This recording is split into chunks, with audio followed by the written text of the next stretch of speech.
Chapter 3 ભારતીય લોકશાહી સામેના પડકારો અને પ્રતિભાવો. વિશ્વમાં વસ્તીની દ્રષ્ટિએ સૌથી મોટી અને એકંદરે સફળ લોકશાહી તરીકેનું ગૌરવ ભારતને ફાળે જાય છે.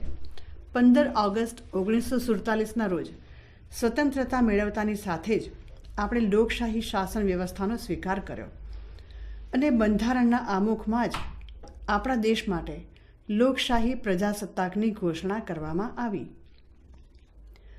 પશ્ચિમના દેશો સાથેના લાંબા સંપર્કને પરિણામે આપણે વ્યક્તિ સ્વાતંત્ર્ય, પ્રતિનિધિત્વવાળી સરકાર, કાયદાનું શાસન વગેરે મૂલ્યો અપનાવ્યા. બ્રિટન સાથેના સંસર્ગ અને બ્રિટિશ રાજકીય પ્રથાના અનુભવને કારણે આપણે પણ સંસદીય લોકશાહી અપનાવી છે. આઝાદી પછી આપણે અનેક પડકારોનો સામનો કરી રહ્યા છીએ. એમાંના કેટલાક પડકારો આપણને ઐતિહાસિક વારસામાં મળ્યા છે. સામાજિક આર્થિક અસમાનતા ભારતીય લોકશાહી સામેનો સૌથી મોટો પડકાર ગણાવી શકાય.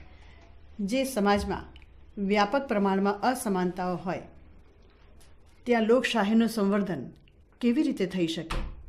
એ જ રીતે નિરક્ષરતા પણ લોકશાહી સામેનો મોટો પડકાર છે.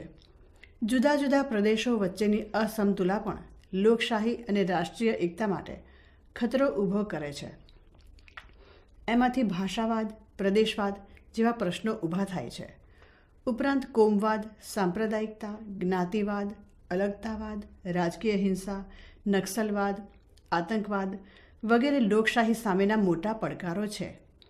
આ પડકારોનો લોકશાહી માળખામાં રહીને અને લોકશાહી પ્રક્રિયાઓ દ્વારા આપણે સામનો કરી રહ્યા છીએ.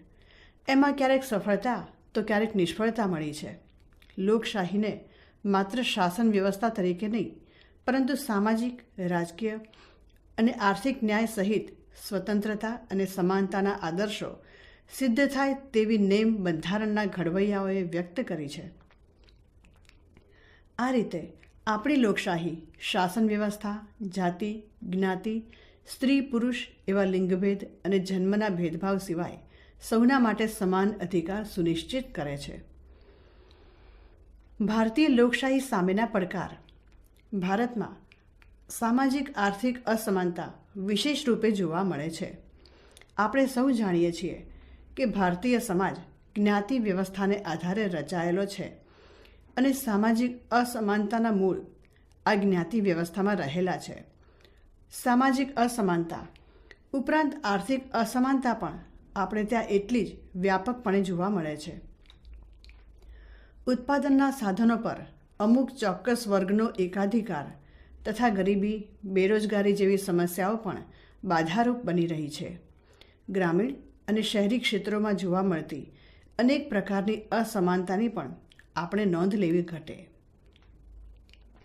સામાજિક અસમાનતા. પરંપરાગત ભારતીય સમાજ વર્ણ વ્યવસ્થાને આધારે રચાયેલો છે.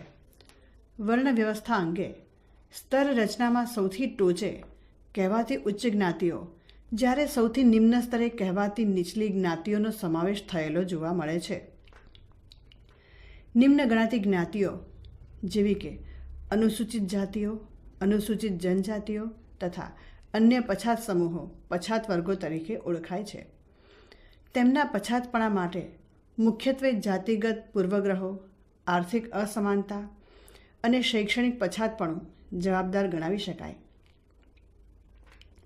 ભારતની જ્ઞાતિ વ્યવસ્થાનું એક મહત્વનું લક્ષણ જ્ઞાતિ આધારિત વ્યવસાય છે. પરંતુ સમય જતાં અનેક કારણોસર આ ખ્યાલમાં પરિવર્તન આવતું જાય છે. તેમ છતાં જ્ઞાતિ અને વ્યવસાય વચ્ચેના સંબંધને નકારી શકાય તેમ નથી. ક. અનુસૂચિત જાતિઓ. ભારતમાં વ્યક્તિની સામાજિક ઓળખ તેની જ્ઞાતિના આધારે નક્કી થાય છે. સામાજિક દરજ્જાની દ્રષ્ટિએ જોતાં અનુસૂચિત જાતિઓના લોકો સૌથી નિમ્ન સ્તરમાં આવે છે. વળી તેમાં પણ પેટા જ્ઞાતિઓનો કોટિક્રમ નક્કી થયેલો છે. અસ્પૃશ્ય ગણાતી આ જાતિઓને આપણી પરંપરાગત વર્ણ વ્યવસ્થાના માળખામાં પણ સ્થાન અપાયું નથી અને તેથી તે લોકોને અવર્ણ કે પંચમ વર્ણ તરીકે ઓળખવામાં આવતા. પછાત અને અતિપછાત એવી આ અનુસૂચિત જાતિ સાથે અમાનવીય વ્યવહારોના કારણે તેમની સ્થિતિ અત્યંત દયનીય હતી. તેમની વસાહતો ગામની મુખ્ય વસ્તીથી દૂર રાખવામાં આવતી. આજે પણ તેમની વસાહતો ગામના છેવાડે જ જોવા મળે છે. જાહેર કૂવા, તળાવ કે અન્ય જાહેર સ્થળોનો ઉપયોગ કરવા દેવામાં આવતો નહીં. ધાર્મિક સ્થાનોના પ્રવેશ પર નિષેધ હતો. ડગલે ને પગલે તેઓની સાથે તિરસ્કૃત વ્યવહારો થતા. સાર્વજનિક જીવનમાં તેઓને ભાગ લેવા દેવામાં આવતો નહીં. અનેક પ્રકારની વંચિતતાઓ વચ્ચે તેઓએ પોતાનું જીવન પસાર કરવું પડતું હતું. સ્વતંત્રતા પછી જ તેમને બંધારણ દ્વારા નાગરિક સમાનતા પ્રાપ્ત થઈ છે.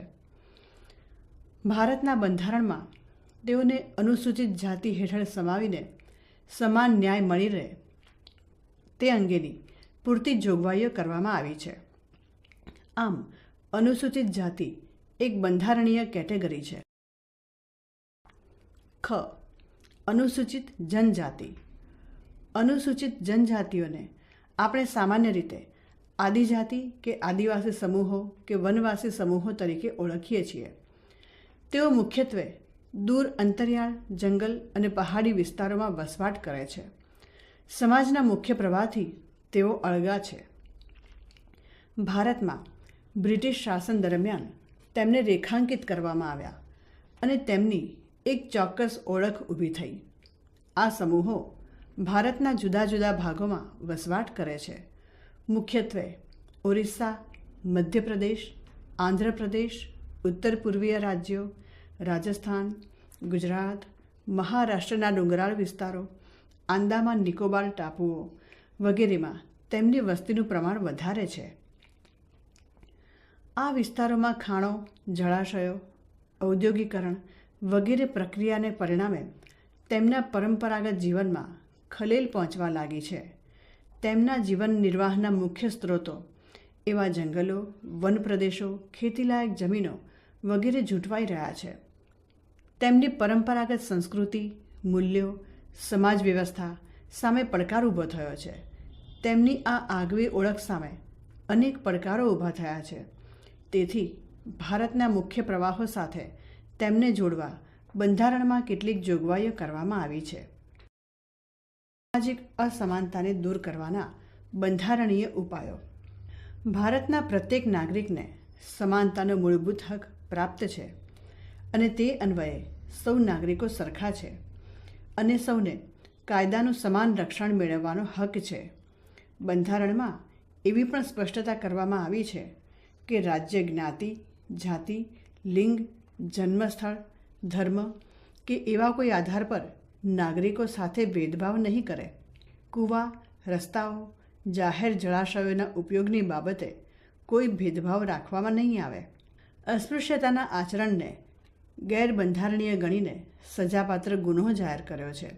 જો કે બંધારણ દ્વારા અસ્પૃશ્યતાનું નિવારણ કરવામાં આવ્યું હોવા છતાં તે દિશામાં ઘણું કરવાનું બાકી રહે છે. કારણ કે દેશના જુદા જુદા ભાગોમાં આજે પણ તેનું પ્રચલન જોવા મળે છે. અનુસૂચિત જાતિના મોટાભાગના લોકો આજે પણ જીવન નિર્વાહ માટે કઠિન પરિશ્રમ કરે છે. તેમની એક મોટી સંખ્યા જમીન વિહોણા ખેત મજૂરોની છે. ઉત્પાદનના સ્ત્રોતો જેવા કે જળ, જમીન અને જંગલ વગેરે ઉપર તેમનું નિયંત્રણ નહીવત છે. આપણે જમીનની માલિકીપણે અંગેના યોગ્ય કાયદાઓ તો કર્યા છે, પરંતુ તે ધાર્યું પરિણામ લાવી શક્યા નથી. આજે પણ અનુસૂચિત જાતિના લોકો દુર્વ્યવહારનો ભોગ બનતા જોવા મળે છે. અનુસૂચિત જાતિ વિરુદ્ધ અત્યાચાર અને હિંસાત્મક ઘટનાઓ અંગેના સમાચાર વારંવાર વર્તમાનપત્રો કે અન્ય માધ્યમોમાં આપણે જોઈએ છીએ. જો કે સામે પક્ષે તેઓમાં પણ પોતાના અધિકારો માટે જાગૃતિ વધી છે. તેઓ પોતાના પગ ઉપર ઊભા રહેવાની ક્ષમતા કેળવવા લાગ્યા છે. પરંતુ પરંપરાગત પૂર્વગ્રહો અને સંકુચિત માનસિકતાઓને કારણે તેમનો સામાજિક વિકાસ રૂંધાય છે. આમ સતત સંઘર્ષમય પરિસ્થિતિમાં તેઓ જીવતા આવ્યા છે. બંધારણની જોગવાઈ મુજબ સમાજના નબળા વર્ગો જેવા કે અનુસૂચિત જાતિઓ, જનજાતિઓ, સામાજિક અને શૈક્ષણિક રીતે પછાત વર્ગો માટે રાજ્ય દ્વારા ખાસ પ્રબંધો કરવામાં આવે તો તે સમાનતાના હકનો ભંગ ગણાતો નથી. તેથી જ અનુસૂચિત જાતિ અને અનુસૂચિત જનજાતિઓ માટે તેમની વસ્તીના પ્રમાણમાં લોકસભા અને રાજ્યોની વિધાનસભા તથા સ્થાનિક સ્વરાજ્યની સંસ્થાઓમાં અનામત બેઠકોની જોગવાઈ કરવામાં આવી છે. સ્થાનિક સ્વરાજની સંસ્થાઓમાં મહિલાઓ માટે પણ અનામત બેઠકોની જોગવાઈ કરી દેવામાં આવી છે. ગુજરાતમાં મહિલા અનામત બેઠકોની સંખ્યા વર્ષ 2015થી 50% સુધી કરી દેવાઈ છે. ઉપરાંત જાહેર નોકરીઓ અને શૈક્ષણિક સંસ્થાઓમાં પણ તેમના માટે અનામત બેઠકોની જોગવાઈ કરવામાં આવી છે. અનામત બેઠકોને પરિણામે આ સમુદાયમાં શિક્ષણનું પ્રમાણ સારું એવું વધ્યું છે. સરકારી નોકરીઓમાં પણ તેમની ઠીક સંખ્યા જોવા મળે છે. રાજ્યનીતિના માર્ગદર્શક સિદ્ધાંતોમાં પણ સમાજના આ નબળા વર્ગોના શૈક્ષણિક અને આર્થિક હિતોને ઉન્નત કરવા અને તેમનું રક્ષણ કરવા ખાસ પગલાં ભરવાની કટિબદ્ધતા દર્શાવાઈ છે. આ પછાત સમૂહોના ઉત્કર્ષ અને કલ્યાણ માટે વિભિન્ન નીતિઓ, યોજનાઓ અને કાર્યક્રમો ઘડવામાં આવ્યા છે અને તેમનો અમલ કરવામાં આવી રહ્યો છે. આ બધાના પરિણામ સ્વરૂપ અનુસૂચિત જાતિઓની સ્થિતિમાં કેટલુંક પરિવર્તન અવશ્ય થયું છે. તે પૈકી કેટલાકને સામાજિક, સાંસ્કૃતિક તથા રાજકીય રીતે આગળ આવવાની તકો મળી છે. પરંતુ આ બંધારણીય જોગવાઈઓનો પૂરતો લાભ સમાજમાં છેવાડે વસતી જ્ઞાતિઓ સુધી હજુ પહોંચ્યો નથી. અનુસૂચિત જાતિ તથા અનુસૂચિત જનજાતિનો અલ્પસંખ્યક ભાગ જ અનામત નીતિઓ અને સામાજિક આર્થિક પરિવર્તનના ફળ સ્વરૂપ સમાજમાં પોતાનું સ્થાન પ્રાપ્ત કરી શક્યો છે. જ્યાં સુધી સાક્ષરતાનો પ્રશ્ન છે ત્યાં સુધી અનુસૂચિત જાતિઓ અને અનુસૂચિત જનજાતિઓ બીજા સમૂહો કરતાં ખૂબ જ પાછળ છે. અનુસૂચિત જાતિઓના વિદ્યાર્થીઓનો સ્કૂલમાં પ્રવેશ લેવાનો દર અન્ય વર્ગના વિદ્યાર્થીઓ કરતાં ઘણો ઓછો છે. વળી સ્કૂલ છોડવાનો દર, ડ્રોપઆઉટનું પ્રમાણ પણ ઘણું મોટું છે.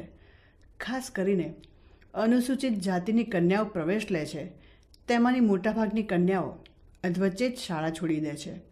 આમ આ સમૂહોની સામાજિક આર્થિક અસમાનતા એ ભારતીય લોકશાહી સામેનો મોટો પડકાર છે.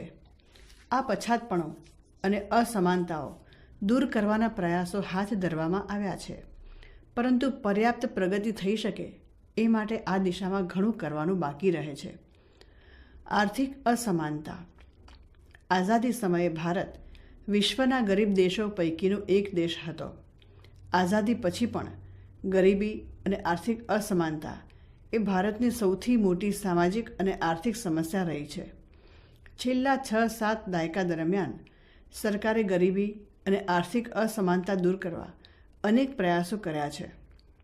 ગરીબી નિવારણ અભિયાન હાથ ધર્યું છે, છતાં હજુ આજે પણ વસ્તીનો એક મોટો ભાગ ગરીબીની દયનીય અવસ્થામાં જ જીવે છે. ગરીબી સામાન્ય અર્થમાં જોઈએ તો તંદુરસ્ત, સ્વસ્થ અને સર્જનાત્મક જીવન જીવવાની તકોનો અભાવ એટલે ગરીબી. બીજા શબ્દોમાં કહીએ તો કોઈ પણ વ્યક્તિ કે તેના પરિવારને જીવન જીવવા માટે અત્યંત જરૂરી એવી પ્રાથમિક જરૂરિયાતો જેમ કે પોષણયુક્ત ખોરાક, વસ્ત્રો, હવા ઉજાસવાળા રહેઠાણની સુવિધા, પ્રાથમિક શિક્ષણ, સ્વાસ્થ્ય વગેરેની ઉણપ એટલે ગરીબી. ગરીબીનું આકલન સામાન્ય રીતે ગરીબી રેખાને આધારે કરવામાં આવતું હોય છે. જો કે ગરીબી રેખા કોને કહેવાય તે અંગે વિવિધ પ્રકારના મતાંતરો અને વિવિધ દૃષ્ટિકોણ પ્રવર્તે છે. ગરીબી રેખા નક્કી કરતા માપદંડો અંગે પણ અવારનવાર વાદ વિવાદ સર્જાય છે અને તેથી ગરીબી રેખા અંગેની કોઈ સર્વસામાન્ય વ્યાખ્યા આપી શકાય નહીં. આમ છતાં આયોજન પંચ એટલે કે હવે નીતિ આયોગ દ્વારા કે અન્ય કોઈ સમિતિ કે સંસ્થા દ્વારા વખતો વખત ગરીબી રેખા અંગેની સમજૂતી આપવામાં આવતી હોય છે, પરંતુ તેની સર્વ સ્વીકૃતિ અંગે હંમેશા પ્રશ્નાર્થ રહે છે. ભારતમાં ગરીબી અને ગરીબી નિવારણ કાર્યક્રમ.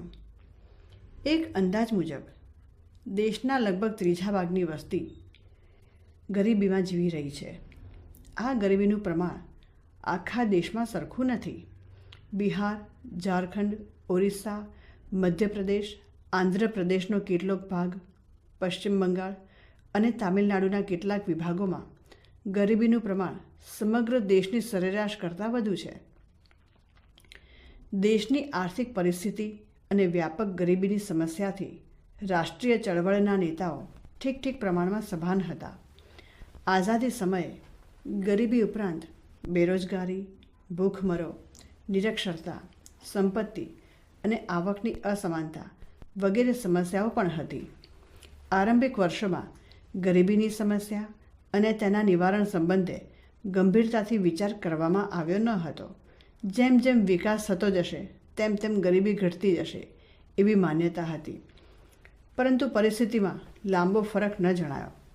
છેક છઠ્ઠી પંચવર્ષીય યોજનામાં ગરીબીની સમસ્યા પર ધ્યાન કેન્દ્રિત કરવામાં આવ્યું.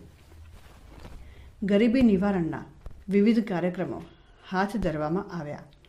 આ કાર્યક્રમોનો હેતુ ગરીબી રેખા હેઠળ જીવતા લોકોને ગરીબી રેખાથી ઉપર લાવવાનો તથા તેમનું જીવન ધોરણ ઊંચું લાવવાનો છે. આ સંદર્ભમાં ગ્રામીણ ગરીબો અને જમીન વિહોણા માટે અનેક યોજનાઓ ઘડવામાં આવી છે. સસ્તા દરે અનાજ, બળતણ તેમજ જીવન જરૂરિયાતની અન્ય ચીજ વસ્તુઓ ઉપલબ્ધ થાય તે માટે સરકાર પ્રયત્નશીલ છે. ગરીબો માટે વિવિધ પ્રકારની આવાસ યોજનાઓ પણ અમલમાં છે. ઉપરાંત દુષ્કાળ, અતિવૃષ્ટિ જેવી કુદરતી આફતો સમયે તેમને જરૂરી રોજગારી અને રાહત મળી રહે તે માટે વિવિધ યોજનાઓ હાથ ધરાઈ છે. વર્ષ 2006થી અમલમાં આવેલી અને Mahatma Gandhi national rural employment guarantee act મનરેગા તરીકે ઓળખાતી રાષ્ટ્રીય ગ્રામીણ રોજગાર બાંયધરી યોજના કુટુંબ દીઠ વર્ષમાં ઓછામાં ઓછા 100 દિવસ સવેતન રોજગારીની બાંયધરી આપે છે અને રોજગારીની તકો ઉપલબ્ધ ન થાય તો નિયત ધોરણે શ્રમિક બેરોજગારી ભથ્થું ચૂકવવાની જોગવાઈ છે. આ યોજનાને વ્યાપકપણે પ્રતિસાદ પ્રાપ્ત થઈ રહ્યો છે. એટલું જ નહીં પરંતુ વિશ્વ સ્તરે ભારતની આ યોજનાની નોંધ લેવાઈ રહી છે. ગરીબી નાબૂદીના વિવિધ કાર્યક્રમો અને પ્રયાસો છતાં પરિસ્થિતિમાં સંતોષકારક સુધારો થયો નથી. આ માટે વહીવટી તંત્રની શિથિલતા, ભ્રષ્ટાચાર અને ગેરવહીવટ જેવા કારણો જવાબદાર હોવાનું માની શકાય. સાથે સાથે કાયદાઓના અમલમાં રાજકીય સંકલ્પ શક્તિનો અભાવ, સ્થાપિત હિતોનો પ્રભાવ અને ગરીબ તથા વંચિત સમૂહમાં જાગૃતિનો અભાવ વગેરે કારણો પણ જવાબદાર ગણાવી શકાય. ટૂંકમાં વસ્તીનો મોટો ભાગ હજુ પણ ગરીબીમાં જીવી રહ્યો છે. કૃષિ, ઉદ્યોગ, રસ્તાઓ, વાહન વ્યવહાર, ધંધા, નોકરીઓ, ટેકનોલોજી, સંદેશા વ્યવહાર વગેરે ક્ષેત્રોમાં સારો એવો વિકાસ થયો છે. પણ વિકાસના ફળ સામાજિક આર્થિક રીતે પછાત અને વંચિત સમૂહો સુધી અપેક્ષિત રીતે પહોંચ્યા નથી. મોટાભાગના લાભો સમાજના ઉચ્ચ વર્ગ અને પ્રભાવશાળી વર્ગો પૂરતા સીમિત રહ્યા છે. ગરીબીના પ્રમાણમાં થોડો ઘટાડો ચોક્કસ થયો છે, પણ અસમાનતા ઘટાડવામાં જોઈએ તેટલી સફળતા પ્રાપ્ત કરી શક્યા નથી. આમ ગરીબી અને અસમાનતાનો પડકાર ભારતીય લોકશાહી સામે ઊભો જ છે. આ રીતે આપણા સમાજમાં વિવિધ પ્રકારના તણાવો ઊભા થઈ રહ્યા છે અને તે બધા લોકશાહી સામે ગંભીર પડકારો ઊભા કરે છે. બીજી બાજુ દેશનો મોટો ગરીબ અને વંચિત વર્ગ રાજકીય પરિવર્તન લાવવાની પ્રક્રિયામાં પ્રભાવી ભૂમિકા જરૂર ભજવી શકે તેમ છે. ચૂંટણીઓમાં મતદાન દ્વારા તેમણે સાબિત કર્યું છે કે તેઓ બહુમતીમાં છે અને જો યોગ્ય રીતે સંગઠિત થાય તો ચૂંટણીના પરિણામોને પ્રભાવિત કરી શકે છે. સામાજિક અને આર્થિક અસમાનતાઓ વધતી રહેશે કે તેમાં નોંધપાત્ર ઘટાડો નહીં થાય તો સામાજિક તણાવ અને હિંસા વિકરાળ સ્વરૂપ ધારણ કરશે અને તે લોકશાહી માટે મોટો ખતરો ઊભો કરી શકે. નિરક્ષરતા. કોઈ પણ સમાજ કે દેશના વિકાસમાં શિક્ષણની ભૂમિકા મહત્વપૂર્ણ હોય છે. શિક્ષણ સામાજિક અને આર્થિક વિકાસ પર નિર્ણાયક પ્રભાવ પાડે છે. પ્રબુદ્ધ નાગરિક સમાજના નિર્માણમાં પણ તે સહાયક બને છે. લોકશાહીની સફળતા અને રાષ્ટ્રના વિકાસ માટે શિક્ષણ એ અનિવાર્ય એવી પૂર્વશરત છે. જે દેશોએ સાક્ષરતા અને શિક્ષણનું ઉચ્ચ સ્તર પ્રાપ્ત કર્યું છે તેમણે આર્થિક વિકાસના સોપાનો સરળતાથી સર કર્યા છે. આ રીતે લોકશાહીની સફળતા અને દેશના વિકાસ માટે શિક્ષણના મહત્ત્વ પર જેટલો ભાર મૂકીએ એટલો ઓછો છે. આઝાદીના આટલા વર્ષો બાદ આજે પણ આપણે ત્યાં નિરક્ષરતા વ્યાપક પ્રમાણમાં જોવા મળે છે. જ્યારે આપણે આઝાદ થયા ત્યારે લખી વાંચી શકે એવું અક્ષર જ્ઞાન ધરાવતા લોકોની કુલ સંખ્યા લગભગ 6 કરોડ હતી. મતલબ કે 36 કરોડ લોકોમાંથી 30 કરોડ લોકો નિરક્ષર હતા. જે સાક્ષરતા જોવા મળતી હતી તે કહેવાતી ઉચ્ચ જ્ઞાતિઓ અને શહેરી મધ્યમ વર્ગ પૂરતી જ સીમિત હતી. અનુસૂચિત જાતિઓ, અનુસૂચિત જનજાતિઓ, લઘુમતીઓ, અન્ય પછાત સમૂહો, મોટાભાગના ગ્રામીણ લોકો અને સ્ત્રીઓમાં નિરક્ષરતાનું પ્રમાણ સૌથી વધારે હતું. તે સમયે કરોડો લોકોને પાયાનું પ્રાથમિક શિક્ષણ આપવું એ સમયની તાતી જરૂરિયાત હતી અને તેથી વિવિધ કાર્યક્રમોનું આયોજન કરવામાં આવ્યું. તેના પરિણામ સ્વરૂપે આપણે સારો એવો સાક્ષરતા દર હાંસલ કરી શક્યા. 2011ની વસ્તી ગણતરી અનુસાર કુલ સાક્ષરતા દર 74.04% સુધી પહોંચ્યો છે. તેમાં પુરુષ સાક્ષરતા દર 82.14% અને સ્ત્રી સાક્ષરતા દર 65.46% જેટલો છે. નિઃશંકપણે આ એક મોટી સિદ્ધિ ગણાય, પરંતુ આપણી જરૂરિયાત અને અપેક્ષાની દૃષ્ટિએ આપણે લક્ષ્યાંક પ્રાપ્તિમાં ઊણા ઉતર્યા છીએ એવું ચોક્કસપણે કહી શકાય. કારણ કે આજે પણ ભારતમાં નિરક્ષરોની સંખ્યા ઘણી વધારે છે, જે ચિંતા પ્રેરક બાબત તો ખરી જ. સાક્ષરતા ભણી આગેકૂચ. શિક્ષણના મહત્ત્વને પીછાણીને બંધારણના ઘડવૈયાઓએ બંધારણમાં જ તે અંગેની યોગ્ય જોગવાઈઓ કરી હતી.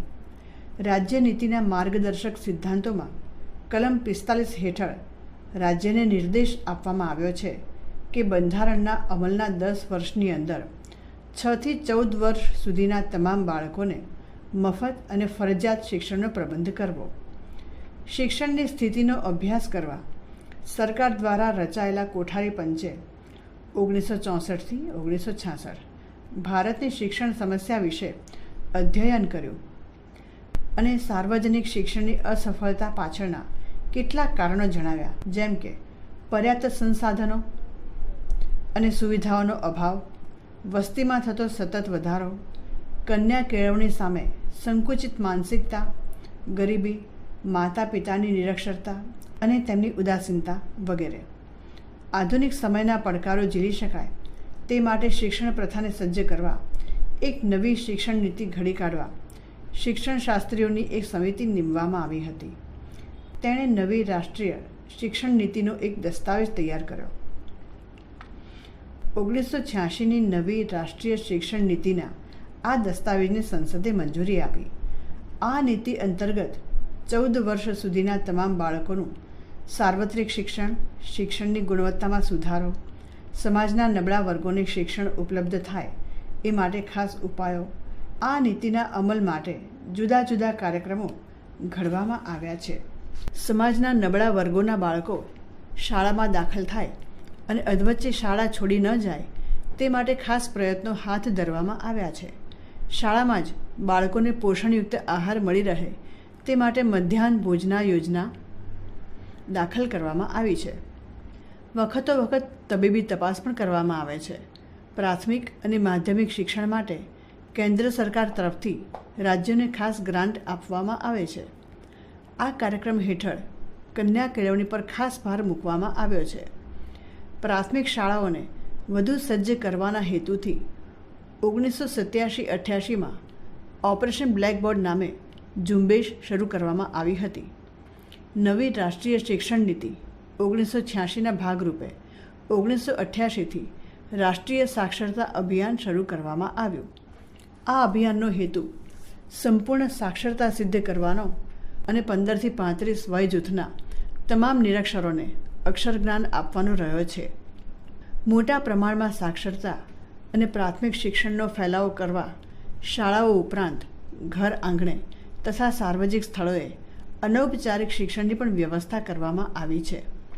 આ કાર્ય માટે સ્વૈચ્છિક સંસ્થાઓનો સહકાર મેળવવામાં આવ્યો છે અને તેમને જરૂરી નાણાકીય સહાય આપવામાં આવે છે. ખાસ કરીને નબળા વર્ગોના બાળકો માટે રાત્રિ શાળાઓ તથા તેમના રહેઠાણની આસપાસ શિક્ષણ વ્યવસ્થા ઊભી કરવાના પ્રયાસો હાથ ધરવામાં આવ્યા છે.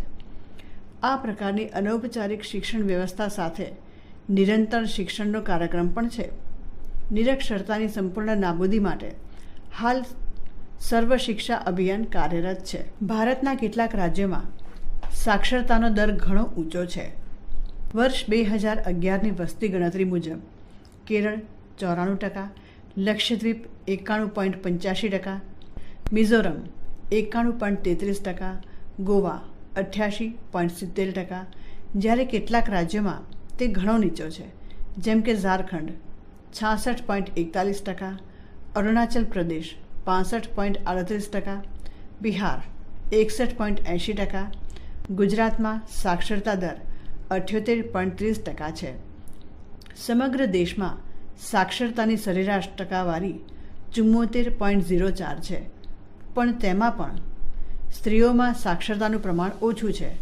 આમ આ બધા પ્રયાસો છતાં હજુ આપણે સંપૂર્ણ સાક્ષરતાના લક્ષ્યાંકને સિદ્ધ કરી શક્યા નથી. ભારતનો એક પણ બાળક પ્રાથમિક શિક્ષણથી વંચિત ન રહે તે માટે રાઇટ ટુ એજ્યુકેશન RTE અંગેનો કાયદો આપણે ત્યાં 2010થી અમલમાં છે. શિક્ષણનું આગવું મહત્ત્વ ધ્યાને લેતા તે મૂળભૂત હકની યાદીમાં સ્થાન પામ્યો. આ ઉપરાંત આપણી મૂળભૂત ફરજોમાં પણ જણાવવામાં આવ્યું છે પોતાના 6 થી 14 વર્ષના પાલ્યને શિક્ષણ પ્રાપ્ત થાય તે જોવાની ફરજ વાલીની રહેશે. આમ શિક્ષણ મેળવવાના હકને મૂળભૂત હકનું સ્થાન આપીને આપણે શિક્ષણની મહત્તા પીછાણી છે. એટલું જ નહીં, પરંતુ મૂળભૂત ફરજમાં પણ આ બાબતને સમાવિષ્ટ કરીને વિશેષ સભાનતા કેળવવાનો પ્રયત્ન કર્યો છે. ટૂંકમાં એવું કહી શકાય કે આપણે સંપૂર્ણ સાક્ષરતાની પ્રાપ્તિના લક્ષ્યાંકને સિદ્ધ કરવા તથા શિક્ષણ પ્રત્યે જાગૃતિ લાવવા સહિયારો પુરુષાર્થ કરવો પડશે, અને તો જ આપણે આપણી લોકશાહીને વધુ મજબૂત બનાવી શકીશું. પ્રાદેશિક અસમતુલા. ભારત અનેક પ્રકારની વિવિધતાઓ ધરાવતો દેશ છે. આ વિવિધતા વચ્ચે એકતા સિદ્ધ કરવાનો અને જાળવી રાખવાનો ભગીરથ પુરુષાર્થ આપણે સ્વાતંત્ર્ય પછી હાથ ધર્યો છે. આ આપણે ત્યારે જ સિદ્ધ કરી શકીએ જ્યારે જુદા જુદા પ્રદેશો વચ્ચે અસમતુલા ઓછી કરીને દેશનો સમતોલ વિકાસ સાધી શકીએ. દેશના જુદા જુદા પ્રદેશો વચ્ચે વ્યક્તિદીઠ આવક, શિક્ષણની માત્રા, આરોગ્ય અને જન સુખાકારીની સવલતો, વાહન વ્યવહાર અને સંપર્કના સાધનો, રોજગારીની તકો, ઉદ્યોગોનું પ્રમાણ વગેરે બાબતોમાં મોટો તફાવત હોય તો તેને સામાન્ય રીતે પ્રાદેશિક અસમતુલા કહી શકાય. પ્રાદેશિક અસમતુલા ઊભી થવા પાછળના પરિબળો. ભારતમાં પ્રાદેશિક અસમતુલા ઊભી થઈ તે પાછળ ઘણા કારણો અને પરિબળો જવાબદાર છે, જેમાં સંસ્થાનવાદી વારસો, શહેરીકરણ અને ઔદ્યોગિકરણની માત્રા, વાહન વ્યવહારના સાધનોમાં અસમતુલ વિકાસ, આંતરમાળખાકીય સુવિધાઓમાં અસમાનતા વગેરેનો સમાવેશ થાય છે. આપણે જાણીએ છીએ તેમ પ્રાદેશિક અસમતુલાના મૂળ અમુક અંશે સંસ્થાનવાદી શાસનમાં પડેલા છે. બ્રિટિશ સરકારને દેશના સર્વાંગી અને સમતોલ વિકાસમાં રસ કે રુચિ ન હતા. તેમનો મુખ્ય હેતુ તો દેશનું આર્થિક શોષણ કરવાનો જ હતો. એ હેતુને ધ્યાનમાં રાખીને દેશના કેટલાક પ્રદેશોના ચોક્કસ વિસ્તારોના વિકાસ પર તેમણે ધ્યાન આપ્યું હતું અને બીજા પ્રદેશોની ઉપેક્ષા કરી હતી. લોકોની જીવન જરૂરિયાતોને ધ્યાનમાં લઈને નહીં, પણ વેપાર ઉદ્યોગની જરૂરિયાતોને ધ્યાનમાં રાખીને વિકાસ કરવામાં તેમને રસ હતો. એ જ રીતે બ્રિટિશ સરકારને જમીન મહેસૂલ ઉઘરાવવામાં જ રસ હતો. તેથી તેમણે જમીનદારી નીતિ દાખલ કરી. આ નીતિના પરિણામ સ્વરૂપ જમીનની ફળદ્રુપતા અને ઉત્પાદકતા પર કોઈ ધ્યાન આપવામાં આવ્યું નહીં અને અસમતુલાઓ વધતી ગઈ. ગઈ 2 સદીમાં શરૂ થયેલી શહેરીકરણની પ્રક્રિયાએ પણ પ્રાદેશિક અસમતુલા વધારવામાં મોટો ભાગ ભજવ્યો. બ્રિટિશ શાસનની વેપાર નીતિને કારણે કેટલાક બંદરો અને તેની આસપાસના વિસ્તારોનો વિકાસ થયો. આ બંદરો આગળ જતાં મોટા શહેરો તરીકે વિકસ્યા.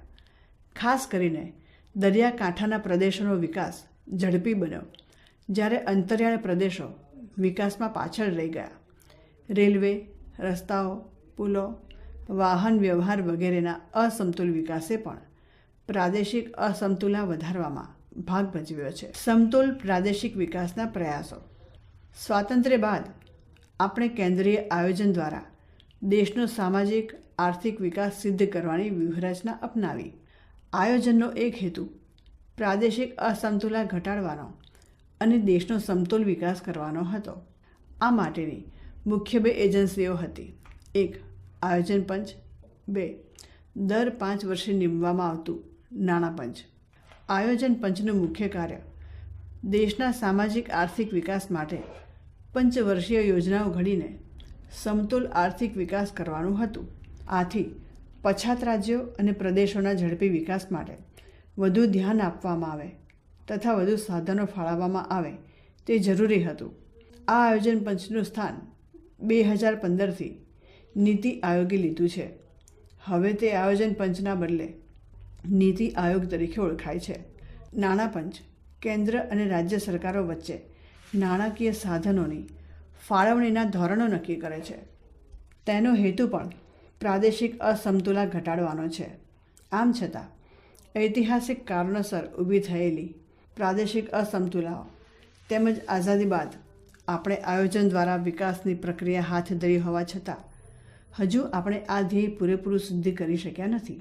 કૃષિ, ઉદ્યોગો, વાહન વ્યવહારના સાધનો, મૂડીરોકાણ માટે અનુકૂળ સંજોગો, આંતરમાળખીય સુવિધાઓ વગેરે બાબતોમાં રાજ્યના જુદા જુદા વિસ્તારો વચ્ચે તથા રાજ્ય વચ્ચે સારા એવા પ્રમાણમાં તફાવતો જોવા મળે છે.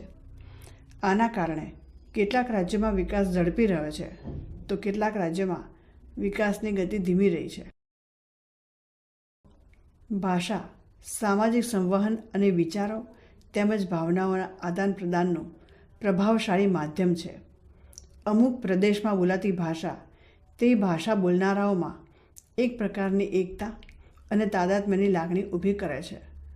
ભાષા લોકોને જોડનારી એક મહત્ત્વની કડી છે તો ક્યારેક તે લોકોમાં વિખવાદ ઊભું કરવાનું પરિબળ બની શકે છે. જેમ ભાષા તેને બોલનારાઓને એક સૂત્રે બાંધનારું પ્રભાવશાળી બળ છે, તેમ બીજી ભાષાઓ બોલનારાઓથી જુદું પાડનાર, અલગ પાડનાર પ્રભાવશાળી બળ પણ છે. ક્યારેક બહુભાષી રાષ્ટ્રમાં ભાષા વિભાજક પરિબળ બની જાય છે. ચોક્કસ પ્રદેશમાં રહેતા અને એક ભાષા બોલતા લોકોમાં અમારો પ્રદેશ અને અમારી ભાષા સૌથી શ્રેષ્ઠ છે એવા ગૌરવની લાગણી અનુભવે અને બીજા પ્રદેશ અને ભાષા પ્રત્યે એક પ્રકારની નારાજગી અનુભવે. તેમાંથી જે સંકીર્ણ માનસિકતા ઊભી થાય તેને ભાષાવાદ કહી શકાય. આવો સંકીર્ણ પ્રદેશવાદ અને ભાષાવાદ રાષ્ટ્રીય હિતોને નુકસાન કરે છે તથા લોકશાહી માટે પણ ખતરારૂપ છે. સ્વાતંત્ર્ય પછી સત્તાવાર ભાષા કઈ રાખવી એ પ્રશ્ન આપણી સમક્ષ ઊભો થયો હતો. બંધારણ સભામાં એવું નક્કી કરવામાં આવ્યું કે દેવનાગરી લિપિમાં લખાતી હિન્દી ભાષા આપણી સત્તાવાર ભાષા રહેશે. સાથે સાથે આઝાદી પછીના પ્રથમ 15 વર્ષ સુધી અંગ્રેજી ભાષા સત્તાવાર ભાષા તરીકે ચાલુ રહેશે. પણ સત્તાવાર ભાષા તરીકે હિન્દીને વહીવટમાં સ્થાન આપવાના પ્રયત્નો ચાલુ થયા કે દક્ષિણમાં ખાસ કરીને તામિલનાડુમાં તેનો ઉગ્ર વિરોધ ચાલુ થયો. તામિલનાડુમાં તો હિન્દી વિરોધી હિંસક આંદોલનો પણ ચાલુ થયા. આના પ્રત્યાઘાત રૂપે ઉત્તર ભારતમાં ખાસ કરીને ઉત્તર પ્રદેશમાં અંગ્રેજી હટાવોનું એટલું જ તીવ્ર આંદોલન શરૂ થયું. આમ 1960ના દાયકા દરમિયાન ભાષાના પ્રશ્ને ઉત્તર પ્રદેશ અને દક્ષિણ ભારત વચ્ચે એવો તો ઉગ્ર વિવાદ ઊભો થયો કે ભાષાના મુદ્દે દેશના ભાગલા તો નહીં પડે એવી પરિસ્થિતિનું નિર્માણ થયું. છેવટે હિન્દીની સાથે અંગ્રેજીને પણ અનિશ્ચિત સમય સુધી સત્તાવાર જોડિયા ભાષા તરીકે સ્વીકારીને પ્રશ્નનું સમાધાન સાધવામાં આવ્યું. ભાષાવાર પ્રાંત રચનાના મુદ્દાએ પણ ભારતમાં તીવ્ર ભાષાવાદ અને પ્રદેશવાદ ઊભો કર્યો. 1950ના દાયકા દરમિયાન ભાષાના ધોરણે રાજ્યોની પુનર્રચનાની માંગણી ઉત્તરોત્તર બળવત્તર બની. આમ ભાષાના પ્રશ્ને આપણા દેશમાં તીવ્ર વિવાદો અને હિંસક આંદોલન સર્જાયા છે. આ ગાળા દરમિયાન ભાષાવાદે વરવું સ્વરૂપ ધારણ કર્યું. એને કારણે જુદી જુદી ભાષાઓ બોલનારા વચ્ચે કટુતા અને અસહિષ્ણુતાનું વાતાવરણ ઊભું થઈ ગયું. આજે જો કે ભાષા વિશે અગાઉ જેટલી અસહિષ્ણુતા પ્રવર્તતી નથી. વર્તમાન સમયમાં ભાષાનો પ્રશ્ન એટલો બધો ગંભીર કે રાષ્ટ્રીય એકતા સામે પડકારજનક જણાતો નથી. હિન્દી ફિલ્મો તથા ટેલિવિઝનની હિન્દી ચેનલોના પ્રભાવ અને દેશના અન્ય પ્રદેશોમાં નોકરી ધંધા અર્થે સ્થળાંતર કરી શકાય તે માટે હિન્દી બોલતા તથા વાંચવા લખવાનું વલણ વિકસતું જાય છે. વૈશ્વિકરણના નવા પ્રવાહોએ અંગ્રેજી ભાષાના ઉપયોગને પ્રચલિત બનાવ્યો છે. તેથી અંગ્રેજી ભાષા શીખવાનું ચલણ વધ્યું છે અને તેનો ફેલાવો પણ દિન પ્રતિદિન વધતો જાય છે. મધ્યમ તથા ઉચ્ચ વર્ગના લોકો તેમના બાળકો અંગ્રેજી માધ્યમમાં ભણે તેવો આગ્રહ રાખતા થયા છે. આમ હિન્દી સાથે અંગ્રેજી ભાષાને પણ એટલું જ મહત્ત્વ અને પ્રોત્સાહન મળી રહ્યા છે. પ્રદેશવાદ, પ્રાંતવાદ. જે ભૌગોલિક વિસ્તાર અથવા પ્રદેશમાં વ્યક્તિનો જન્મ તથા ઉછેર થયો હોય તથા પેઢી દર પેઢી એમ ઘણા લાંબા સમય સુધી જ્યાં વસવાટ કર્યો હોય તે પ્રદેશ સાથે તેનો અમુક પ્રકારનો લાગણીનો સંબંધ બંધાય છે અને એ પ્રદેશમાં રહેતા બીજા લોકો સાથે તે તાદાત્મ્ય અને એકતાની લાગણી અનુભવે છે. આવી લાગણીને આપણે સામાન્ય રીતે પ્રાદેશિકતા અથવા પ્રદેશવાદની લાગણી કહી શકીએ. આ પ્રકારની લાગણી થવી સ્વાભાવિક છે, કારણ કે એ આપણને એક પ્રકારની અસ્મિતા અથવા ઓળખ આપે છે. પરંતુ જ્યારે પોતાના પ્રદેશ માટેનો પ્રેમ તથા લાગણી બીજા પ્રદેશો અને રાષ્ટ્રની અવગણના કરે તેમજ પોતે તેનાથી અલગ અને ચડિયાતા છે તેવી માન્યતા તીવ્ર સ્વરૂપ ધારણ કરે ત્યારે આ પ્રકારની લાગણી લોકશાહી માટે જોખમી બને છે. એમાં પણ જો બીજાઓ પ્રત્યે ધિક્કાર અને અસહિષ્ણુતાની લાગણી ઉમેરાય ત્યારે પ્રદેશવાદી ભાવના નકારાત્મકતાનું સર્જન કરે છે, જે લોકશાહી અને રાષ્ટ્રીય એકતા માટે પડકારનું સ્વરૂપ ધારણ કરે છે. આપણા દેશમાં પ્રાંતવાદ કે પ્રદેશવાદની લાગણી પેદા થવા અને મજબૂત થવા પાછળ ઘણા કારણો અને પરિબળો જવાબદાર છે. આવી લાગણી માટે ઐતિહાસિક અને ભૌગોલિક કારણો ઉપરાંત પ્રાદેશિક અસમાનતાઓ પણ કારણભૂત છે. વિકાસની તકોની અસમાન વહેંચણી, પોતાના પ્રદેશ પ્રત્યે ભેદભાવ અને ઓરમાયું વલણ રાખવામાં આવે છે તે પ્રકારની લાગણી, પોતાના વિકાસના ભોગે પોતાના જ કુદરતી સાધન સ્ત્રોતોનો બીજા પ્રદેશો માટે થતો ઉપયોગ, અન્ય પ્રદેશથી આવેલાઓના કારણે પોતાના પ્રદેશમાં પોતે જ લઘુમતીમાં મુકાઈ જશે તેવો ડર, પોતાની આગવી અસ્મિતા ઝાંખી પડી જશે તેવી દહેશત, જુદા જુદા પ્રદેશો વચ્ચે પ્રવર્તતી આર્થિક, રાજકીય અને અન્ય વિષમતાઓ જેવા અનેક કારણો પ્રદેશવાદ અને તેમાંથી અલગતાવાદની લાગણી મજબૂત બનાવવામાં અગત્યની ભૂમિકા ભજવે છે. પ્રદેશવાદને લીધે પ્રાદેશિક પક્ષોનો ઉદ્ભવ અને વિકાસ પણ થયો છે. આ પ્રાદેશિક પક્ષો રાષ્ટ્રીય હિતની ઓછી પરંતુ પ્રાદેશિક હિતની તેમજ પ્રાદેશિક અસ્મિતાની ચિંતા વધુ કરે છે. પંજાબમાં અકાલી દળ, તમિલનાડુમાં DMK અને AIADMK, આંધ્રપ્રદેશમાં તેલુગુ દેશમ, મહારાષ્ટ્રમાં શિવસેના તથા મનસે મહારાષ્ટ્ર નવનિર્માણ સેના, જમ્મુ કાશ્મીરમાં નેશનલ કોન્ફરન્સ અને PDP વગેરે જેવા પ્રાદેશિક પક્ષો અસ્તિત્વમાં આવ્યા છે અને વિકાસ પામ્યા છે. આ પક્ષો પૈકી કેટલાક જે તે સમયે પોતાના પ્રદેશની સ્વાયત્તતાની માંગણી કરી ચૂક્યા છે. આમ પ્રદેશવાદે ભારતની રાષ્ટ્રીય એકતા અને અખંડિતતા સામે કેટલાક પડકાર જરૂર ઊભા કર્યા છે, પરંતુ આપણે પ્રાદેશિક સમતુલા સ્થાપવાના પ્રયાસો સતત ચાલુ રાખ્યા છે. અલગતાવાદ. દેશમાંથી છૂટા થવાની ઈચ્છા ધરાવવી એટલે અલગતાવાદ. પ્રદેશવાદ અને અલગતાવાદ એ બે વચ્ચે થોડો ભેદ રહેલો છે. કોઈ વિસ્તારના કે પ્રદેશના લોકો કેટલાક કારણોસર ભારત રાજ્યના માળખામાં રહીને એટલે કે દેશમાં જ પોતાનું આગવું સ્વાયત્ત એકમ રાજ્ય રચાય તેવી માંગણી કરતા હોય અને એ માટે શાંતિમય માર્ગે આંદોલન ચલાવતા હોય ત્યારે આપણે તેને પ્રદેશવાદ કહી શકીએ. તથા દેશમાંથી છૂટા થવાનું અને પોતાનું આગવું સ્વતંત્ર રાજ્ય રચવાનું આંદોલન છેડે ત્યારે તે અલગતાવાદનું સ્વરૂપ ધારણ કરે છે. આ રીતે સ્વાયત્ત એકમ રાજ્યની માંગણી અને અલગ થઈને સ્વતંત્ર રાજ્યની માંગણી આ બંનેમાં તફાવત રહેલો છે. સ્વાયત્ત રાજ્યની રચના દેશ સાથે રહીને જ અને દેશમાં જ થાય છે, જ્યારે સ્વતંત્ર રાજ્ય એ દેશથી વિખૂટા પડીને અલગ જ રાજ્યનું અસ્તિત્વ સ્થાપે છે, એટલે કે સ્વતંત્ર રાજ્યની રચનામાં દેશ ખંડિત થાય છે. આ અલગતાવાદ દેખીતી રીતે જ રાષ્ટ્રની એકતા અને અખંડિતતા માટે ખતરો ઊભો કરે. આપણા દેશમાં ભારતીય રાજ્યના માળખામાં રહીને અલગ સ્વાયત્ત રાજ્યની રચના માટેના આંદોલન ઠીક સંખ્યામાં થયા છે.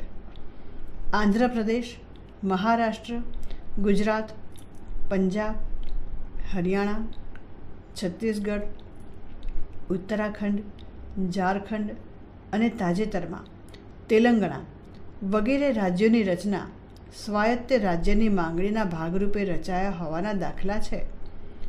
ભારતની ઉત્તર પૂર્વે આવેલા આસામ રાજ્યમાં નાગા, મિઝો જેવી આદિવાસી જાતિઓએ દેશથી અલગ અને સ્વતંત્ર રાજ્યો રચવાની લડત ઘણા લાંબા સમય સુધી ચલાવી. એટલું જ નહીં, સશસ્ત્ર બળવાખોરી પ્રવૃત્તિઓ પણ ચલાવી. છેવટે ભારતીય સંઘના ભાગરૂપ અલગ પણ સ્વાયત્ત રાજ્યોની રચના કરીને તેમની માંગણીઓ સંતોષવામાં આવી છે. જો કે આજે પણ કેટલાક જૂથો દેશથી અલગ સ્વતંત્ર રાજ્યોની રચના માટે બળવાખોર પ્રવૃત્તિઓ ચલાવી રહ્યા છે. આઝાદીના આરંભિક દાયકાઓ દરમિયાન દક્ષિણમાં તમિલનાડુ રાજ્યમાં ભારતીય સંઘથી અલગ પડી સ્વતંત્ર દ્રવિડીસ્તાનની રચના કરવાની માંગણી ઉઠી હતી,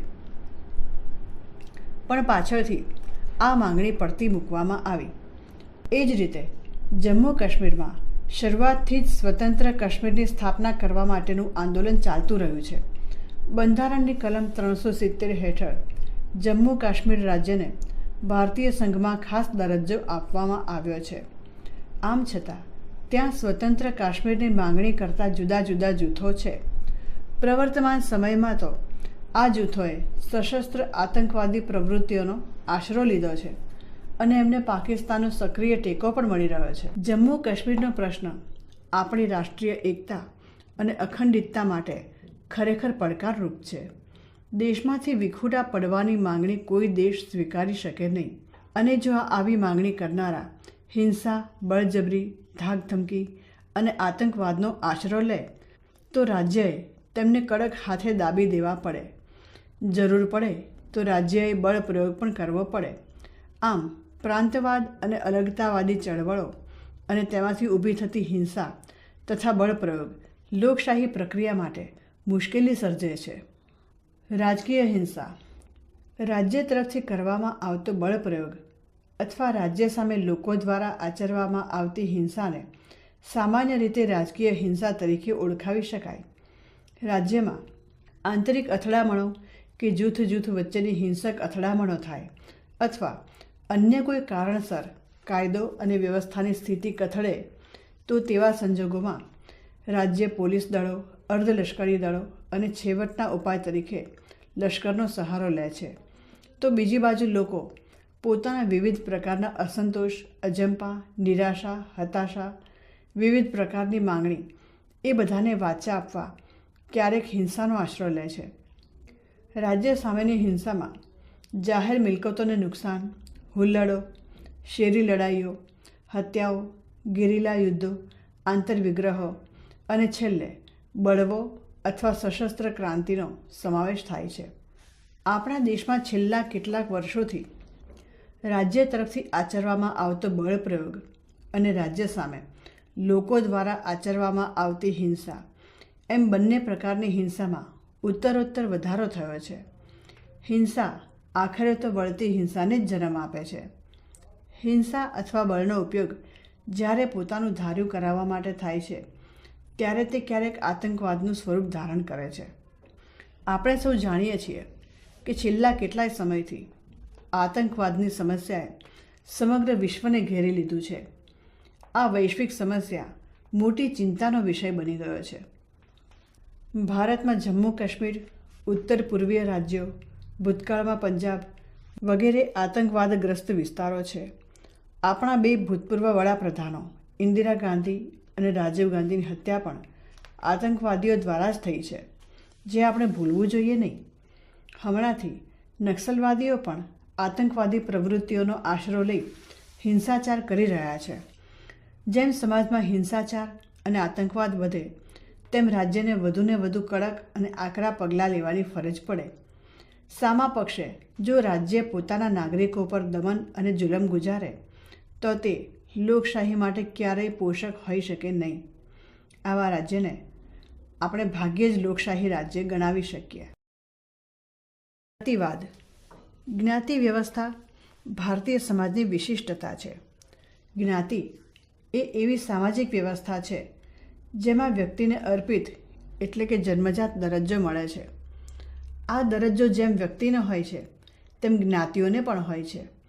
તેથી જ્ઞાતિઓ ઉચ્ચ નીચના કોટિક્રમમાં ગોઠવાયેલી હોય છે. તેમાં દરજ્જો બદલી શકાતો નથી. બ્રિટિશ શાસન બાદ જ્ઞાતિ સંસ્થાઓમાં કેટલું પરિવર્તન આવ્યું છે.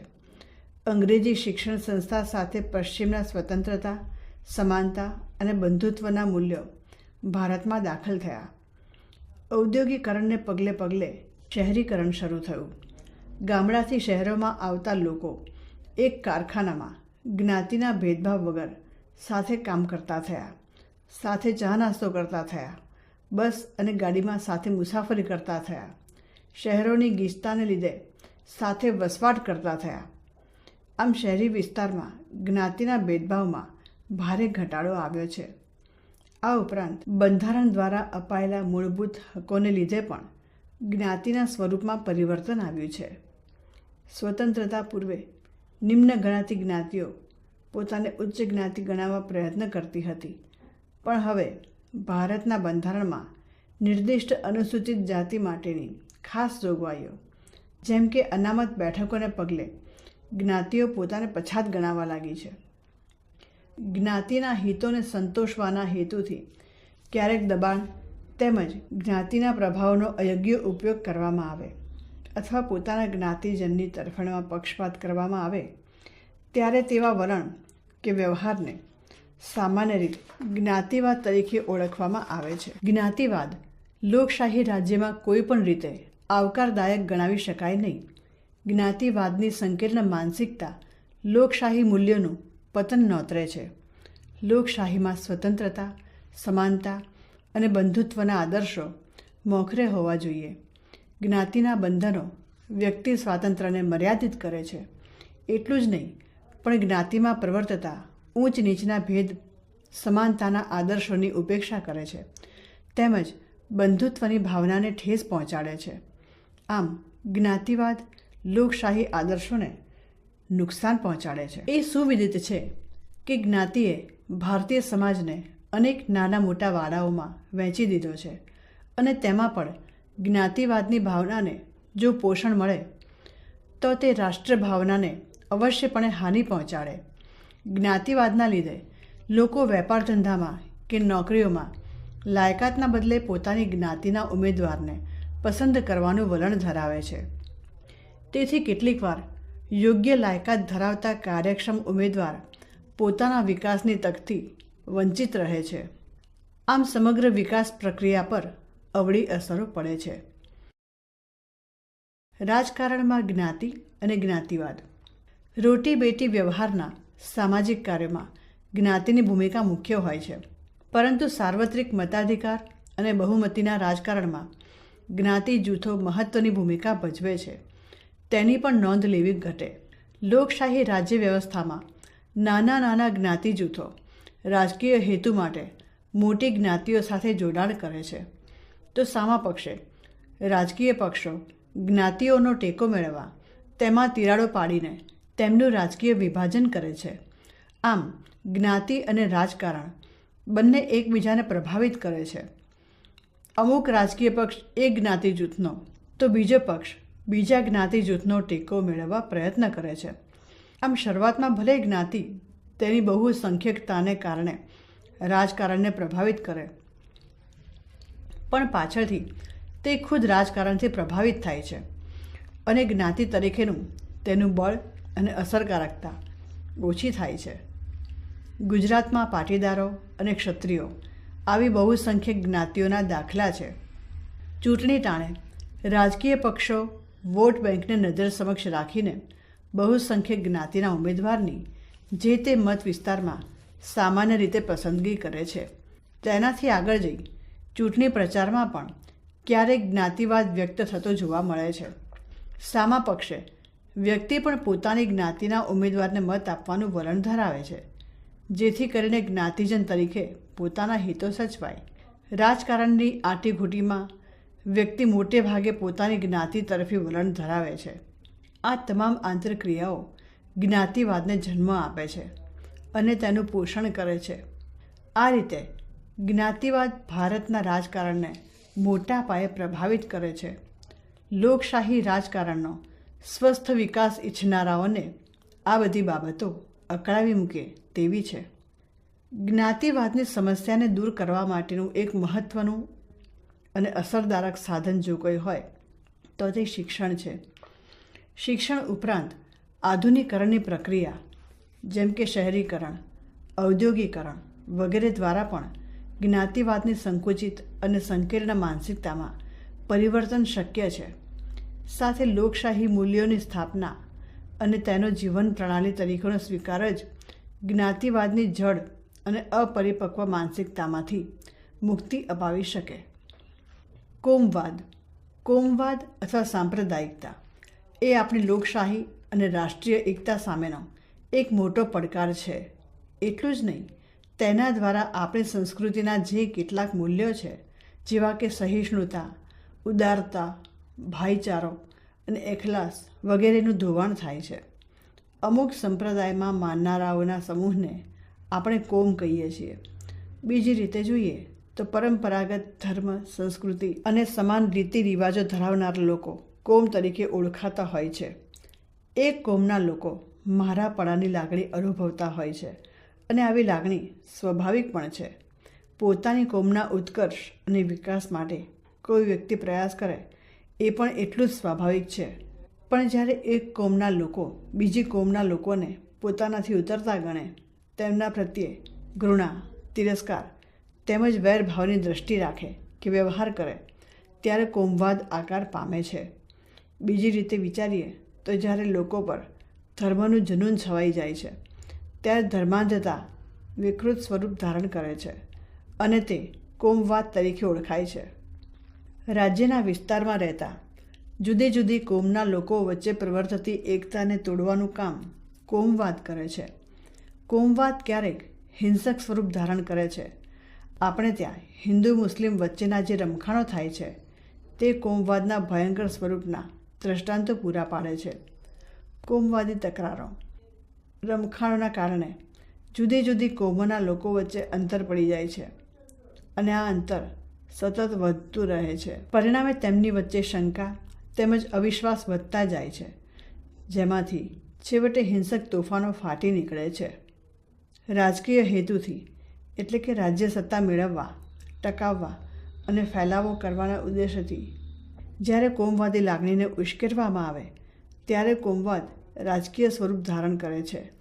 બીજા શબ્દોમાં કહીએ તો જ્યારે ધર્મનો રાજકીય હેતુ માટે ઉપયોગ કરવામાં આવે ત્યારે કોમવાદ રાજકીય સ્વરૂપ ધારણ કરે છે અને તે ભયજનક બને છે. આવો કોમવાદ લોકશાહી અને રાષ્ટ્રીય એકતા એમ બંને માટે ખતરારૂપ છે, કારણ કે તે અસહિષ્ણુતા ઊભી કરે છે અને સમાજને કોમ વચ્ચે વહેંચી દે છે. ભારતના ભાગલા કરવામાં કોમવાદની ભાવનાએ ભજવેલી ભૂમિકાનું ઇતિહાસ સાક્ષી છે. સ્વાતંત્ર્યની ચળવળ દરમિયાન મુસ્લિમ લીગની સ્થાપનાથી હિન્દુ અને મુસ્લિમ પ્રજા વચ્ચેના મતભેદ ઉગ્ર બન્યા અને છેવટે ભાગલા દ્વારા પાકિસ્તાનની રચના થઈ, જે સર્વવિદિત છે. આપણા બંધારણમાં ધાર્મિક સ્વાતંત્ર્યને મૂળભૂત હકનો દરજ્જો આપીને બંધારણ ઘડવૈયાઓએ તેમની દીર્ઘદ્રષ્ટિનો પરિચય આપ્યો છે. બંધારણના આમુખમાં જ ધર્મનિરપેક્ષતા, બિનસાંપ્રદાયિકતાના ખ્યાલને સમાવીને તમામ ધર્મ પ્રત્યે સમાન વલણ વર્તાવ દાખવવાનો સુંદર અભિગમ રજૂ કર્યો છે.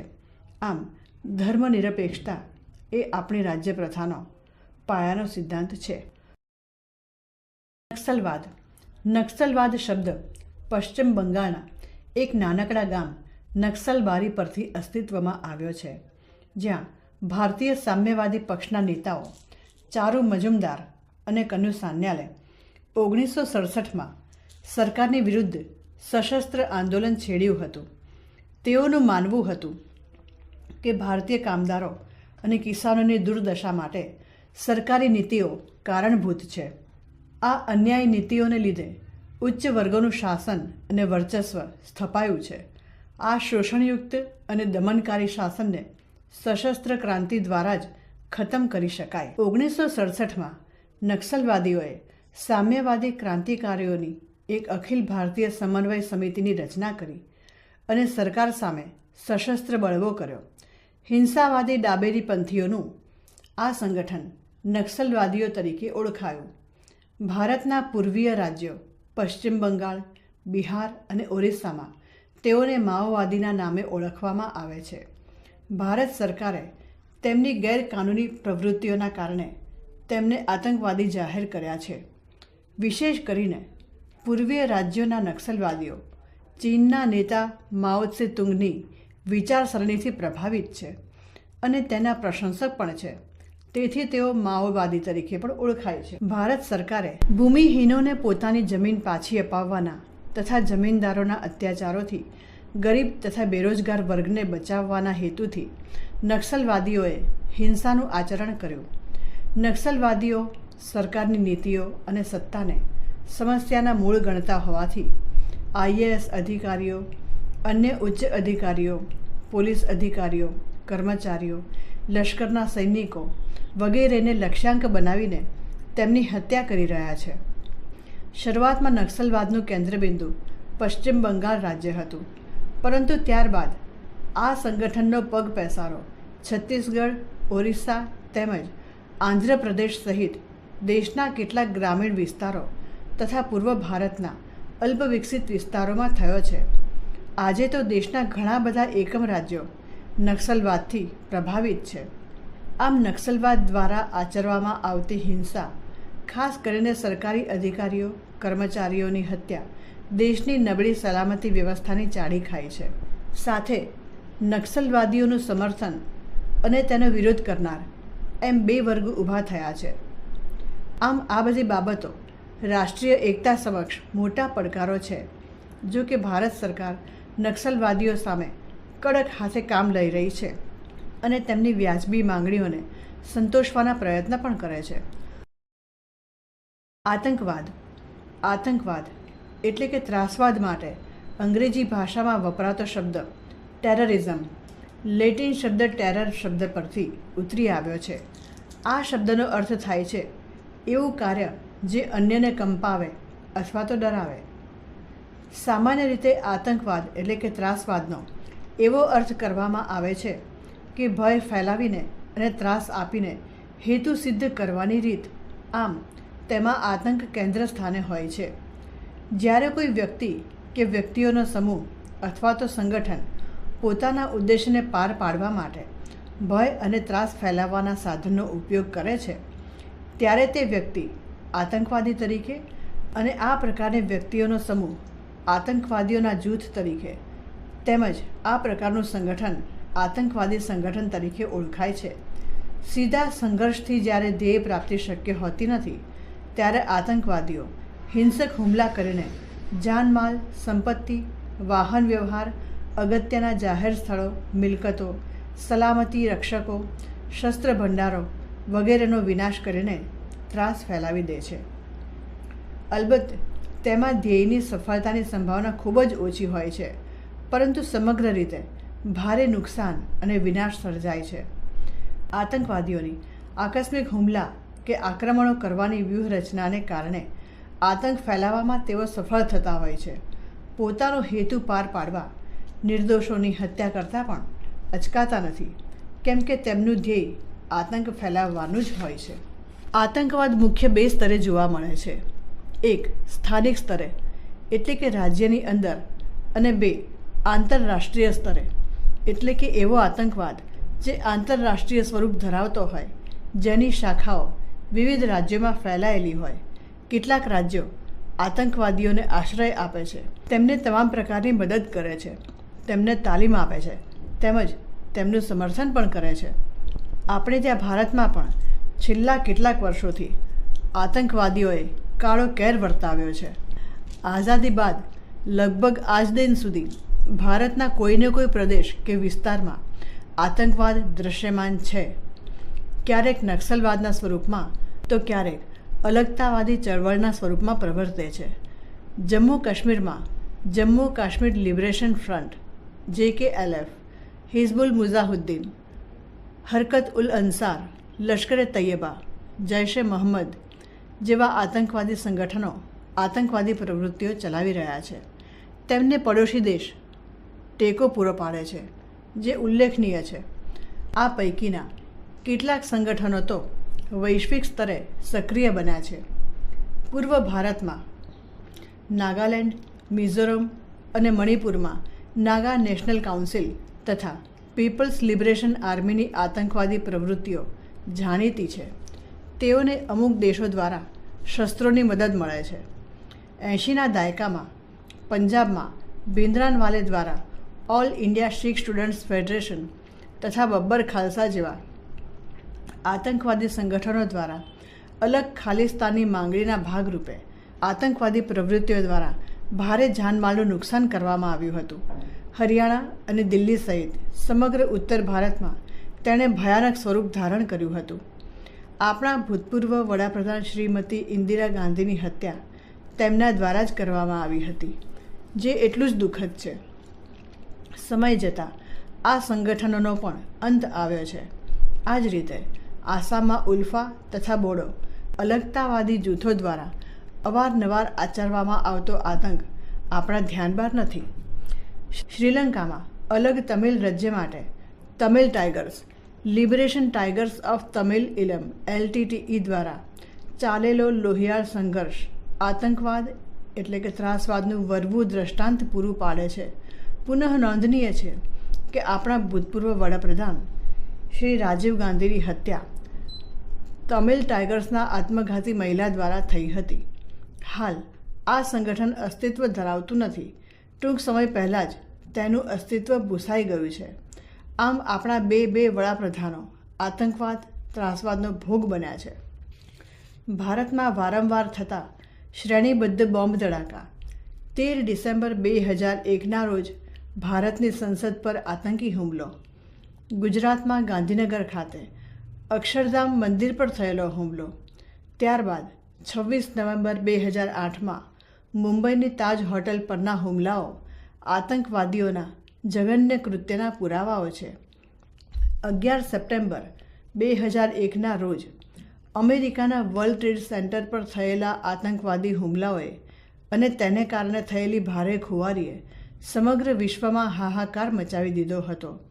જો કે તેના વળતા પગલાં રૂપે હુમલા માટે જવાબદાર એવા અલ કાયદા નામના આતંકવાદી સંગઠન સામે યુદ્ધની કાર્યવાહી કરી, જેમાં તે સંગઠનના નેતા ઉસામા બિન લાદેનને ફૂંકી મારવામાં આવ્યો. હાલ આંતરરાષ્ટ્રીય ક્ષેત્રે પણ આતંકવાદી પ્રવૃત્તિઓ વેગ પકડી રહી છે. આજે મોટાભાગના દેશો માટે તે ચિંતાનો વિષય છે. આંતરરાષ્ટ્રીય ક્ષેત્રે આતંકવાદીઓ દ્વારા સ્થપાયેલા સંગઠનો એકબીજાના સંપર્કમાં રહે છે. સાધનો, માહિતીઓ, નાણાં, શસ્ત્રો વગેરેની આપ-લે કરે છે. એમાં પણ અદ્યતન ઇન્ફોર્મેશન ટેકનોલોજી તથા સંદેશા વ્યવહારના ક્ષેત્રે આવેલી અભૂતપૂર્વ ક્રાંતિ દ્વારા ઇન્ટરનેટ તથા મોબાઈલ ફોન સેવાએ તેમને મોકળું મેદાન પૂરું પાડ્યું છે. પરિણામ સ્વરૂપ એવી પરિસ્થિતિનું નિર્માણ થઈ ચૂક્યું છે કે આતંકવાદીઓ માટે રાજ્યની સરહદો કોઈ મહત્ત્વ ધરાવતી નથી. સાંપ્રત સમયમાં Islamic states of Iraq and Syria ISIS વિશ્વમાં આતંક ફેલાવી રહ્યા છે. તેના વડા અલ બદર બગદાદી આતંકવાદી માર્ગે વિશ્વમાં ઇસ્લામનો ફેલાવ કરવા કટ્ટર બન્યા છે. આંતરરાષ્ટ્રીય આતંકવાદ સામેની લડાઈમાં સંયુક્ત રાષ્ટ્ર એટલે કે યુનાઇટેડ નેશન્સ UNની ભૂમિકા વિધેયાત્મક રહી છે અને તે આ દિશામાં પોતાનું નેતૃત્વ પૂરું પાડી રહ્યું છે. આતંકવાદનો અંત કેવી રીતે લાવવો તે અંગે સતત વિચારણા ચાલુ જ છે. એટલું ચોક્કસ છે કે જે કારણો આતંકવાદને જન્મ આપતા હોય તે કારણોને જ દૂર કરવામાં આવે તો આતંકવાદ આપોઆપ જ નાબૂદ થાય. આ ઉપરાંત સમાજમાં રાજકીય, સામાજિક આર્થિક અસમાનતાઓનું પ્રમાણ ઘટે, જમીન સુધારણાના કાયદાઓનો વ્યવસ્થિત અને પૂરતો અમલ થાય, પોલીસ તંત્રનું આધુનિકરણ કરવામાં આવે તેમજ કાયદો અને વ્યવસ્થાને જડબેસલાક ગોઠવવામાં આવે તો દેશની અંદર ઊભા થતા આતંકવાદને ડામવામાં કેટલીક સફળતા મળી શકે. ભારત માટે સરહદ પારનો આતંકવાદ એક જટિલ સમસ્યા બની ગયો છે.